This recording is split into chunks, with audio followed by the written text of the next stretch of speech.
जल सम्पदाको क्षेत्रमा अग्रणी देश हो नेपाल।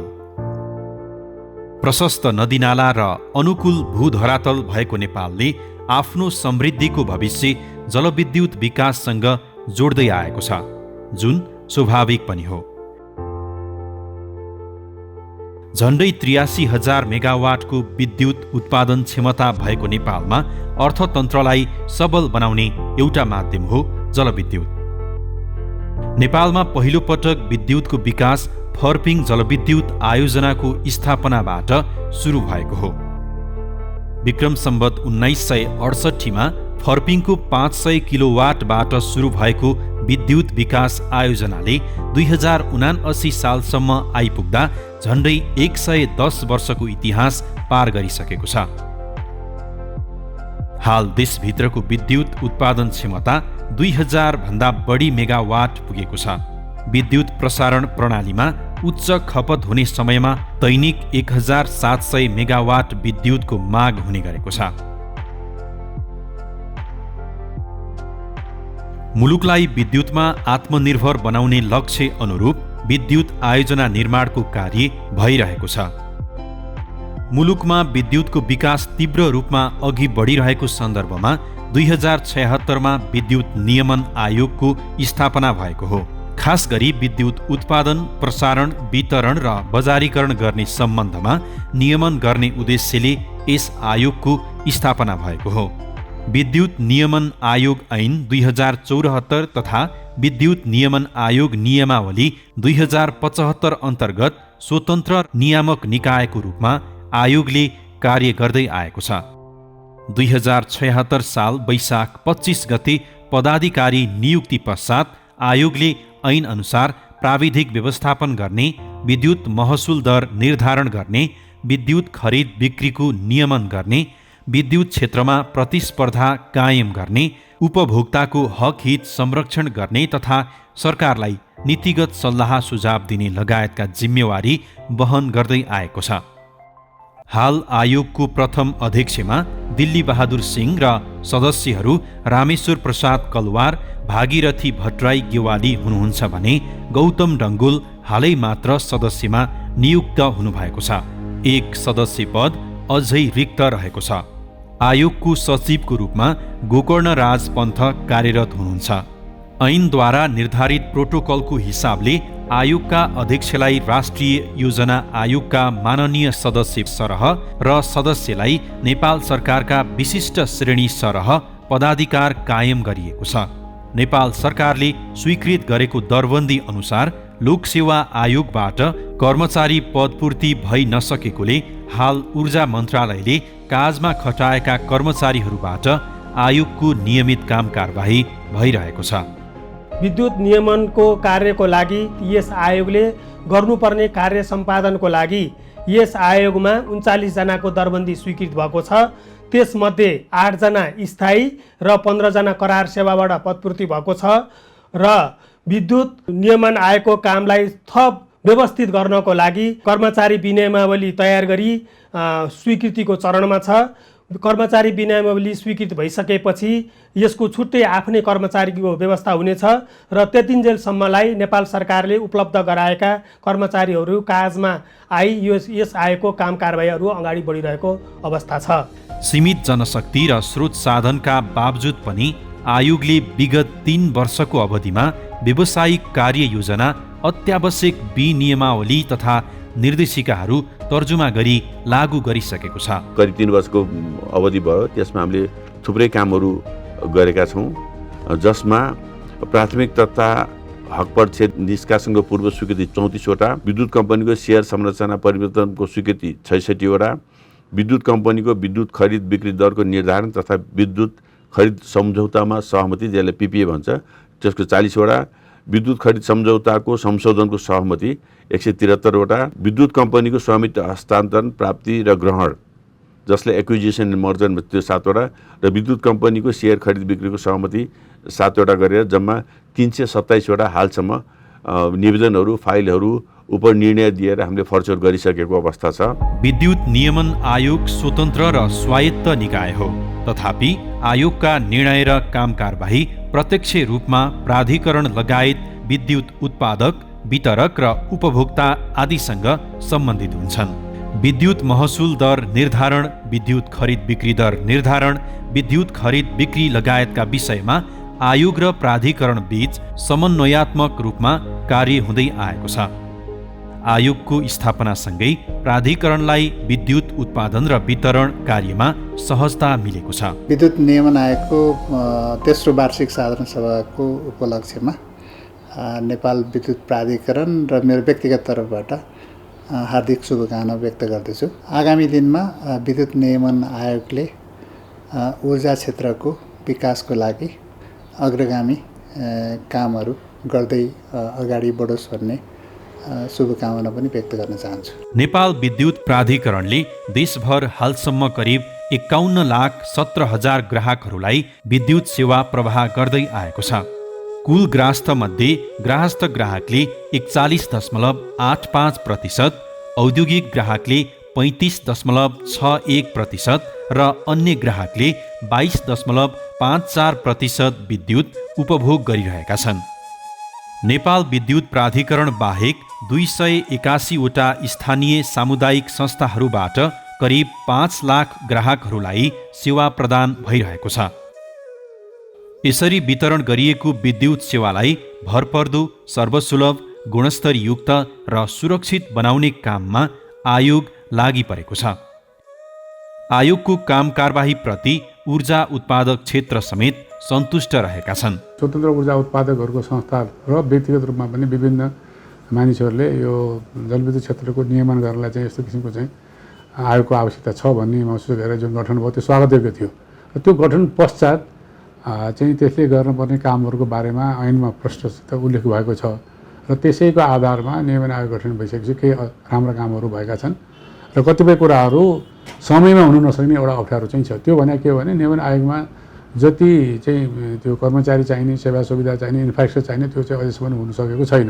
एउटा त्यसले टाइमले हुन सकेको छैन भन्ने हामीले अनुभव गरेका छौँ भने र हामी के आशा गर्छौँ भने नियमन आयोगले जसरी चाहिँ एउटा निजी क्षेत्रकोलाई सहयोग गरेको छ, केही जस्तो इन्ट्रेस्ट रेटको घटाउने बारेमा उसले उसले पहल गर्यो, त्यसले एउटा राम्रो सकारात्मक भयो। केही चाहिँ ऋण उद्योगहरूलाई चाहिँ जलविद्युत आयोगलाई चाहिँ संरक्षण कसरी गर्ने भन्ने कुरामा नियमन आयोगले चाहिँ कदम चाल्यो, त्यसले पनि सकारात्मक काम भएको छन्। र यो आयोगलाई अझ चाहिँ चलायमान बनाउनलाई, अझ गतिशील बनाउनलाई यसको चाहिँ कार्यक्षेत्रको चाहिँ व्याख्या विश्लेषण अझ थप गर्न जरुरी छ भने अर्कोतिर चाहिँ यसको आफ्नै इन्फ्रास्ट्रक्चर पनि व्यवस्था हुनुपर्छ भन्ने मलाई लाग्छ। र समग्रमा यो चाहिँ यो गठन भएदेखि यता यो छोटो अवधिमा नै यसले गरेका काम चाहिँ उत्साहजनक छन्, सराहनीय छन्। नेपाल सरकारको 10 वर्षभित्र 15,000 मेगावाट विद्युत उत्पादन गर्ने लक्ष्य अनुरूप आयोगले स्वदेशी लगानी प्रवर्धन एवं आन्तरिक पुँजी विकासमा जोड दिएको छ र सोको लागि विद्युत सम्बन्धी कम्पनीको सेयरको सार्वजनिक निष्कासनको पूर्व स्वीकृति तथा नियमन सम्बन्धी निर्देशिका 2078 लगायतका अत्यावश्यक विनियमावली तथा निर्देशिका तर्जुमा गरी कार्यान्वयनमा आइसकेको छ। प्रसारण लाइन निर्माण तथा सञ्चालनका लागि प्रसारण ग्रिडको ग्रिड संहिता तयार गर्ने क्रममा ग्रिड कोडको कार्यक्षेत्रगत अवधारणा तयार गर्ने कार्य भइसकेको छ। हाइड्रोमा एकदम डेभलप भएको कन्ट्रिजहरूमा रेगुलेटरी प्र्याक्टिसहरू के छ त्यसलाई नै स्टडी गरेर हामी कहाँ एप्लिकेबल नर्म्सहरूलाई नै हामीले फलो गर्दै जाने हो। सो त्यही नर्म्सहरू, इन्टरनेसनल नर्म्सहरूलाई फलो गर्दै आजको दिनमा आयोग हाम्रो एआरसीले चाहिँ जस्तो आइपिओसँग रिलेटेड, राइट सेयरसँग रिलेटेड, त्यसपछि आइपिपीहरूले फलो गर्नुपर्ने रुल्स एन्ड रेगुलेसन्सहरू, त्यसपछि महसुल दर निर्धारण गर्ने, पब्लिक हियरिङका कुराहरू, मर्जर एक्विजिसनका कुराहरू जस्ता 10 वटा हाम्रा नियमावली, निर्देशिकाहरू, विनियमावलीहरू बनाएर चाहिँ हामीले अहिले अप्लाई गरिसकेको अवस्था छ। त्यसै गरी अब कर्मचारी विनियमावली, त्यस आर्थिक विनियमावली, विवाद समाधान सम्बन्धी विनियमावली, त्यसपछि आन्तरिक नियन्त्रण लाइक इन्टर्नल कन्ट्रोल सम्बन्धी 15 वटा हाम्रो विनियमावलीहरू, निर्देशिकाहरू चाहिँ अहिले जुन अप्रुभलको फेजमा छन् र तिनीहरू पनि चाँडै नै अप्रुभ भएर ती चाहिँ एप्लिकेसनमा आउने हाम्रो छ। आइपिपीहरूको गुनासोहरू, त्यसपछि एनइएकै इभन कति कुराहरूमा चाहिँ हामीले आफ्नो एआरसी रेगुलेटरी पोइन्ट अफ भ्यूबाट चाहिँ निर्देशनहरू दिने कामहरू गरेर चाहिँ विद्युत क्षेत्रमा चाहिँ सुशासन कायम गर्नेतिर चाहिँ एआरसीले चाहिँ आफ्नो कदमहरू चाहिँ अगाडि बढाइरहेको छ। अन्य मुलुकसँग हुने विद्युत खरिद बिक्रीको स्वीकृति दिने, शुल्क निर्धारण गर्ने काम पनि यसै आयोगले गर्ने गरेको छ। विद्युत क्षेत्रमा स्वदेशी लगानी प्रवर्धन गर्न तथा विद्युत उपभोक्ताको हक हित संरक्षण गर्न आयोगले महत्त्वपूर्ण भूमिका निर्वाह गर्दै आएको छ। यो विभागबाट धेरैजसो उपभोक्ताका हितसँग सम्बन्धित कामहरू भएका छन्। खास गरेर विद्युतको दर निर्धारणमा विद्युत नियमन आयोगले जारी गरेको सार्वजनिक सुनवाई निर्देशिका बमोजिम सार्वजनिक सुनवाई गरेर सर्वसाधारणको कमेन्ट, उहाँहरूको सुझाव प्रस्तावमाथिको विशेष राय सुझाव सङ्कलन गरेर विद्युतको दर निर्धारण गर्ने गरिएको छ। त्यसबाहेक विद्युत उपभोक्ता, विद्युत उत्पादकहरू एक आपसमा गाभिन पर्ने त्यस किसिमका निर्देशिकाहरू पनि हामीले जारी गरेका छौँ। त्यसबाहेक उपभोक्ता हित सम्बन्धी नै निर्देशिका हाम्रो तयार भएको छ। त्यसमा चाहिँ नि विद्युत प्रसारण र विद्युत चाहिँ वितरणमा भएका अप्ठ्याराहरू, कमी कमजोरीहरू र त्यसबाट सर्वसाधारण जनता मर्कालाई पर्ने मर्काहरूको बारेमा पनि त्यो निर्देशिकामा विशेष व्याख्या गरिएको हुनेछ। यही निर्देशिका अन्तर्गत कैदी, सैफी र सैदी भन्ने जस्ता मापदण्डहरूको कुरा छ। यहाँ चाहिँ नि कैदी भन्दाखेरि कति टाइम, कति समय ड्युरेसन, कति लामो समयसम्म विद्युत जान्छ भन्ने कुरा यो कैदीले हेर्छ।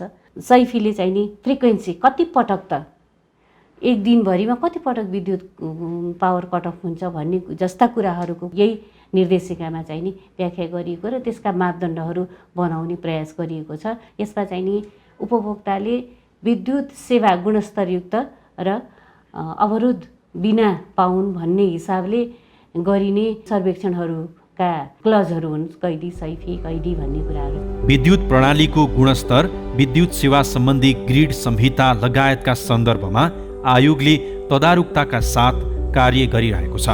विद्युत सम्बन्धी महत्त्वपूर्ण निर्णयहरू आयोगको स्वीकृतिमा मात्रै कार्यान्वयन हुने भएकाले जलविद्युत क्षेत्रसँग सम्बन्धित सबै निकायलाई यसले समन्वय तथा नियमन गर्दै आएको छ। प्राविधिक तथा इन्जिनियरिङ सेक्टरलाई हेर्ने मेरो रोल निर्धारण गरिएको छ आयोगबाट र त्यो सेक्टरमा हामीले विद्युत महसुल निर्धारण 2 पटक गरिसकेको छ र विद्युत उपभोक्ता महसुल 2 पटक निर्धारण गरेको, विद्युत उत्पादनको महसुल पनि माग अनुसार हामी गरिराखेका छौँ। उत्पादित विद्युत महसुल निर्धारण गर्दा हामी सार्वजनिक सुनवाईहरू गर्ने र सबै प्रतिक्रियाको आधारमा, लागतको आधारमा, यो सबैको आधारमा एउटा विद्युत उत्पादन भएको महसुल निर्धारण गर्ने गरेछ। हामीले विश्लेषण गरेर महसुल निर्धारण गर्दाखेरि लगभग 10% जति 73 सालभन्दा बढी 73 सालभन्दा पछि 78 सालमा हामी गर्दाखेरि 10% सस्तोमा उपभोक्ताले विद्युत पाएको अवस्था भएको छ। अब टेक्निकल क्वालिटीहरू मेन्टेन गर्नको लागि हामी ग्रिड कोडहरू निर्माणको चरणमा छौँ। केही ड्राफ्टहरू तयार भइसकेको छ। त्यो ड्राफ्टलाई रिभ्यू गर्ने र अरू यो कन्ट्रीहरूसँग कम्पिटेन्ट हुने गरी त्यो ग्रिड कोड हुने किसिमले हामी रिभ्यू गर्ने र एक्सपर्ट ओपिनियनहरू लिने काममा लागिराखेको छौँ। वितरण संहिता पनि बनाउनेमा हामी अग्रसर छौँ। त्यस्तै सुरक्षाको प्रतिभूति, विद्युत सेक्टरको सुरक्षाको प्रतिभूतिको लागि पनि आयोग प्रतिबद्ध छ। सङ्कटग्रस्त जलविद्युत आयोजनाका हकमा 3% को न्यून ब्याज दरमा पुनर्कर्जा प्रदान गर्नका लागि आवश्यक निर्णय गरी नेपाल राष्ट्र बैंक तथा ऊर्जा, जलस्रोत तथा सिंचाई मन्त्रालयसँग समन्वयात्मक ढङ्गबाट कार्यान्वयन गरिएको छ। फलस्वरूप करिब 49 वटा साना जलविद्युत आयोजनाहरू रुग्णताको अवस्थाबाट तङ्ग्रिने अवस्थामा पुगेका छन्। विद्युत क्षेत्रमा प्राइभेटहरू आउने भनेको धेरै पुरानो क्षेत्र नभएको हुनाले प्राइभेट सेक्टर आइसकेपछि उनीहरूको पनि गाह्रो साह्रो अप्ठ्यारोहरूलाई पनि निराकरण गरिदिनुपर्छ र त्यसकारण सहजीकरण गर्नुपर्छ भन्ने हामीलाई लागेको छ। जसअनुसार 3% ब्याज दरमा पुनर्कर्जा उपलब्ध गराउन नेपाल राष्ट्र बैंक र ऊर्जा मन्त्रालयसँग समन्वय गरेर हामीले त्यसमा निर्णय गराउन सफल भएका छौँ। त्यसै गरी खोलामा पानीको बहाव कम भएको खण्डमा विद्युत उत्पादकले हर्जाना तिर्नुपर्ने अवस्था थियो। त्यसलाई चाहिँ हामीले सहजीकरण गर्नको लागि धेरै राउन्ड नेपाल विद्युत प्राधिकरण, इपान र प्रवर्तकहरूसँग छलफल गरेर 10 मेगावाटभन्दा कमको आयोजनाको हकमा पहिले 1 महिना अगाडि नै डिक्लेयर गर्नुपर्ने थियो। कति विद्युत उत्पादन हुन्छ, कति म दिन सक्छु भनेर, र यदि त्यति अनुसारको दिन सकेन भने उसले हर्जाना दिनुपर्थ्यो। एक त विद्युतको उत्पादन कम भएर घाटा हुने र हर्जाना तिर्नु पर्दाखेरि उनीहरू चाहिँ उठ्नै नसक्ने गरी थला परेको अवस्था थियो। त्यसमा उनीहरूले हामीसँग आएर चाहिँ सहजीकरण गरिदिन, यसको समाधान गरिदिन भनेकोमा हामीले चाहिँ प्राधिकरणसँग छलफल गरेर अब 1 महिना अगाडि डिक्लेयर होइन, 1 हप्ता अगाडि पनि डिक्लेयर गर्न सक्ने व्यवस्था गरिदिनुपर्छ र पहिले चाहिँ सर्टेन पर्सेन्टेज मात्रै डिक्लेयर गर्न पाउने अवस्था थियो भने अब कुनै पनि पर्सेन्टेजमा डिक्लेयर गर्न पाउँछ, तर त्यो डिक्लेयर गरिसकेको बिजुली चाहिँ उनीहरूले दिनैपर्छ। यदि नदिएको खण्डमा त्यसमा चाहिँ के अलिकति डेभिएसन डिक्लेरेसन चार्ज भने प्राइभेट सेक्टरले तिर्नुपर्छ। त्यस जुन चाहिँ रेस्पोन्सिबल बनाउनको लागि यो चिज गरियो र यसले एक त प्राइभेट डेभलपरलाई फाइदा भएको छ भने अर्को सिस्टम अपरेट गर्न नेपाल विद्युत प्राधिकरणलाई पनि अत्यन्तै सहज भएको छ। किनभने यति बिजुली ममा यो महिनामा यो हप्तामा यति सिस्टममा जसरी पनि आउँछ भने उनीहरूले भइसकेपछि त्यसलाई वितरण गर्ने आदि इत्यादि कामको लागि उनीहरूले सहज भइसकेको अवस्था छ। आयोगको स्थापना पश्चात 2 पटक विद्युत महसुल दर निर्धारण गर्दा दुवै पटक महसुल दरमा भारी कटौती गर्ने गरी निर्णय भएको छ। आगामी दिनमा विद्युत क्षेत्रलाई थप व्यवस्थित, प्रतिस्पर्धात्मक र मर्यादित बनाउन विभिन्न चुनौती सामना गर्दै आयोगले तयारीका साथ आगामी कार्यदिशा अगाडि बढाएको छ। 10 युनिट भन्दा कम बिजुली खपत गर्ने 5 एम्पियरका निम्न आय स्रोत भएका ग्राहकहरूलाई 2077 असार 1 गतेको हामीले विद्युत महसुल निर्धारण गर्ने, त्यसमा इनर्जी शुल्क नलाग्ने, सितैमा दिने हामीले प्रावधान गर्यौँ भने अहिले 2078मा गरेको हाम्रो विद्युत महसुल निर्धारणमा हामीले 20 युनिटसम्मलाई महसुल नलाग्ने गऱ्यौँ र त्यसै गरी 2077 सालमा हामीले ट्रङ्क लाइन र डेडिकेटेड लाइनको अमिल्दो व्यवस्था हामीले त्यसलाई खारेज गऱ्यौँ। त्यसले गर्दाखेरि उद्योगी व्यापारीहरू त्यसमा चाहिँ खुसी हुन पुगेका छन् भने हामीले विद्युतको महसुल पनि 2077मा हामीले करिब 9-10% घटाएका छौँ भने 2078मा पनि केही घटाएका छन् र खानेपानी र सिँचाइ जस्तोमा 40-50% नै हामीले विद्युतको महसुल घटाएका छौँ र ग्राहस्थ्य उपभोक्तालाई पनि अब एलपिजी आयातित एलपिजीलाई घटाउनको लागि र गाडीहरूलाई पनि फोसिल फ्युलबाट हाम्रो नेपाली विद्युत उपयोग गरेर गाडी चलाउने कामको लागि र प्रेरणा दिनको लागि पनि हामीले सोको लागि हामीले महसुल घटाएका छौँ। ऊर्जा, जलस्रोत तथा सिंचाई मन्त्रालयले दीर्घकालीन योजना मार्फत वैकल्पिक र नवीकरणीय ऊर्जाको प्रवर्धन, विस्तार र क्षमता मार्फत आधुनिक ऊर्जाको दिगो विकास गर्ने लक्ष्यका साथ काम गरिरहेको छ। विद्युत क्षेत्रमा नेपाल सरकारको दीर्घकालीन सोच र राष्ट्रिय लक्ष्य हासिल गर्न विद्युत नियमन आयोगले सरकारलाई नीतिगत सल्लाह सुझाव प्रदान गर्दै आएको छ। स्थापनाको छोटो समयमै विद्युत क्षेत्रको नियामक निकायको रूपमा विद्युत उत्पादक, वितरक र उपभोक्ताको हित संरक्षणमा आयोगले प्रभावकारी भूमिका निर्वाह गरेको छ। आयोगको काम कारबाहीबाट निजी क्षेत्रले ऊर्जा क्षेत्रमा थप सहजता महसुस गरेका छन् भने बल्ल हामीले अभिभावक पायौँ भन्ने अभिव्यक्ति दिएको पाइएको छ।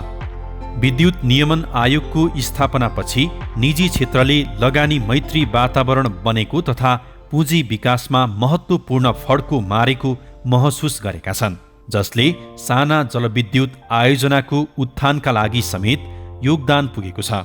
निजी क्षेत्रसँग प्रत्यक्ष सरोकार राख्ने 2टा विनियावली, विशेष गरी सेयर सम्बन्धी विनियावली र मर्ज एक्विजिसन प्राप्ति सम्बन्धी विनियावलीले यो क्षेत्रलाई थप बलियो बनाउन र नेपाल सरकारले लिएको 10 वर्षमा 15,000 मेगावाटको लक्ष्यलाई पुरा गर्न, स्वदेशमै पुँजी वृद्धि गर्न यो नियामकीय टुल्सहरू जुन उपकरणहरूले प्रत्यक्ष प्रभाव पर्नेछ र यसको प्रभाव आगामी 5 वर्षमा अत्यन्त प्रभावकारी, अत्यन्त राम्रो र एउटा अग्रणी क्षेत्रको रूपमा विकास गर्नेछ। त्यसकारण नियमन आयोगले अभिभावकीय भूमिका निर्वाह गरेर यो क्षेत्रलाई अगाडि ल्याउन प्रशस्त काम गरेको छ छोटो समयमा। विद्युत क्षेत्रको नियमनसँगै सेवाग्राहीको सहजताका लागि आयोगबाट हुँदै आएको सेवालाई थप सरल बनाउने कार्य अघि बढिसकेको छ। सेवालाई अझै सरल र सहज बनाउँदै भविष्यमा सम्पूर्ण काम डिजिटल प्रविधि मार्फत गर्ने आयोगको तयारी छ। नयाँ प्रविधि प्रयोग गरेर हामीले अब अर्को आर्थिक वर्षदेखि नै इलेक्ट्रोनिक फाइलिङ सिस्टम हामीले लागू गर्न खोजिरहेका छौँ भने अर्को आर्थिक वर्षभन्दा पनि 1 वर्षपछि तेस्रो आर्थिक वर्षमा digital ERC electricity regulatory commission हाम्रो आयोगलाई डिजिटल बनाउनतर्फ हामी लागिरहेका छौँ, जसले गर्दाखेरि सेवाग्राहीहरू सबैलाई चाहिँ सजिलो हुने, सहज हुने र छिटो रूपमा काम कारबाही सम्पन्न हुने गरी हामी डिजिटल ERC को कन्सेप्टमा गइरहेका छौँ र त्यस क्रममा हामी यसैपालि ERC को रोडम्याप पनि बनाउँदैछौँ। त्यो सबै चिजहरूलाई कार्यान्वयन गरेर हामी चाहिँ यो पावर सेक्टर मार्फत देशको श्रीवृद्धिमा हामी योगदान दिन चाहन्छौँ र त्यो सम्भव छ भन्ने हामीलाई लाग्दछ। सरकारले जलविद्युत विकासमा निजी क्षेत्रलाई पनि प्रवेश गराउने नीति लिएपछि बिस्तारै उत्पादन बढ्दै गएको देखिन्छ। थुप्रै आयोजनाहरू निर्माणाधीन अवस्थामा रहेका छन्। साथै अन्य विद्युतका वैकल्पिक माध्यमहरूको खोजी र विकासमा सरकार प्रतिबद्ध रहेको छ।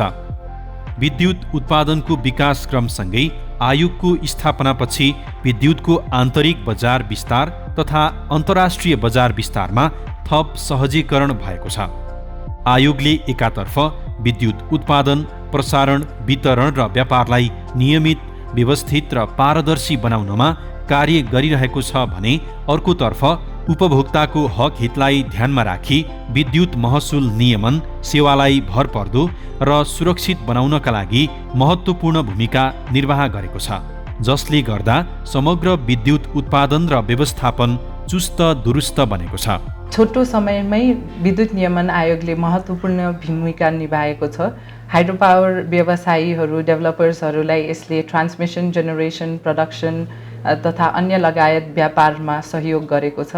यसले गरेको क्रेडिबल कामहरू भनेको एउटा 3%मा रिफाइनेन्सिङ जुन सिक प्रोजेक्ट्सहरूलाई दिएको छ, यसले धेरै नै सिक प्रोजेक्ट्सहरूलाई राहत गरेको छ। अर्को भनेको 10 मेगावाटभन्दा कममा अवेलेबिलिटी डिक्लेरेसनमा लाग्ने जुन पेनल्टी थियो, यो विद्युत नियमन आयोगको पहलमा यो अवेलेबिलिटी डिक्लेरेसनको पेनल्टी वेभ अफ गरिएको छ। अर्को ससाना कामहरू विद्युत नियमन आयोगले गरेको भनेको लेस देन 20 युनिटको एनर्जी कन्ज्युमर्सहरूलाई इलेक्ट्रिसिटीको छुट पनि दिएको छ।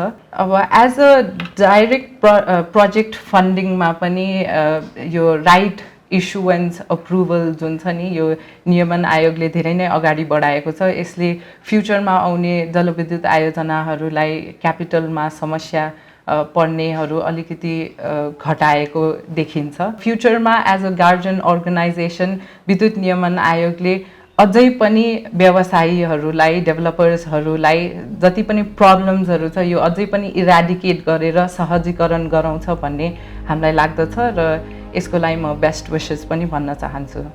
विद्युत नियमन आयोगको तथ्याङ्क हेर्ने हो भने 2078 चैत मसान्तसम्म सञ्चालनमा रहेका 132 विद्युत आयोजनाबाट कुल 2064 मेगावाट विद्युत उत्पादन भइरहेको छ। हालसम्म 345 आयोजनासँग विद्युत खरिद बिक्री सम्झौता भएको छ, जसको क्षमता 6353 मेगावाट रहेको छ। विद्युत आयोजनाको विकाससँगै विद्युत खरिद बिक्री सम्झौताका लागि आवेदन दिने क्रम बढेको छ। हाल 206 आयोजनाले विद्युत खरिद बिक्री सम्झौताका लागि विद्युत प्राधिकरणमा नयाँ आवेदन पेश गरेका छन्, जसको उत्पादन क्षमता 11506 मेगावाट रहेको छ। प्राधिकरणले जाँचबुझ गरी स्वीकृतिको लागि निकट भविष्यमा आयोगमा पेश गरे पश्चात स्वीकृतिको प्रक्रियामा जानेछ। यो सँगै नयाँ र पुराना गरी खरिद बिक्रीका लागि सम्झौता भएका विद्युत आयोजनाको सङ्ख्या 551 पुगेको छ, जसको कुल विद्युत उत्पादन क्षमता 17859 मेगावाट रहेको छ। 2078 चैत मसान्तसम्म 8110 मेगावाट विद्युत उत्पादन क्षमताका 266 आयोजनाहरूले नेपाल सरकारबाट उत्पादन अनुमति प्राप्त गरेका छन्, जसको विद्युत उत्पादन क्षमता 8110 मेगावाट रहेको छ। त्यस्तै सर्वे अनुमति प्राप्त आयोजनाहरूको सङ्ख्या 240 पुगेको छ, जुन आयोजनाहरूको कुल विद्युत उत्पादन क्षमता 16,656 मेगावाट रहेको छ। देशभर कुल 3,167 मेगावाट उत्पादन क्षमताका आयोजनाहरू विभिन्न चरणहरूमा निर्माणाधीन अवस्थामा रहेका छन्। यसरी विद्युत क्षेत्रको विकास हुने क्रम अत्यधिक मात्रामा बढ्न गएको परिप्रेक्ष्यमा विद्युत नियमन आयोगको उपादेयताको साथै भूमिका अहम हुने देखिन्छ। विद्युत नियमन आयोगले 3 वर्षको छोटो अवधिमा पनि उल्लेख्य कार्यहरू गर्न सफल भएकोमा सम्माननीय प्रधानमन्त्रीज्यू, माननीय मन्त्रीज्यू तथा स्वतन्त्र ऊर्जा उत्पादकहरूको संस्था इपान लगायतका अन्य सरोकारवालाहरूले समेत बधाई तथा शुभकामना व्यक्त गर्नुभएका छन्। आत्मनिर्भरताको लक्ष्यमा अघि बढिरहेको विद्युत क्षेत्र मुलुकको विकास र समृद्धिसँग जोडिएको छ। जलविद्युतको दिगो र भरपर्दो विकास मार्फत मुलुकको समृद्धिमा योगदान पुर्याउने उद्देश्यसहित आयोगले विद्युत क्षेत्रको सुधारका काम गरिरहेको छ।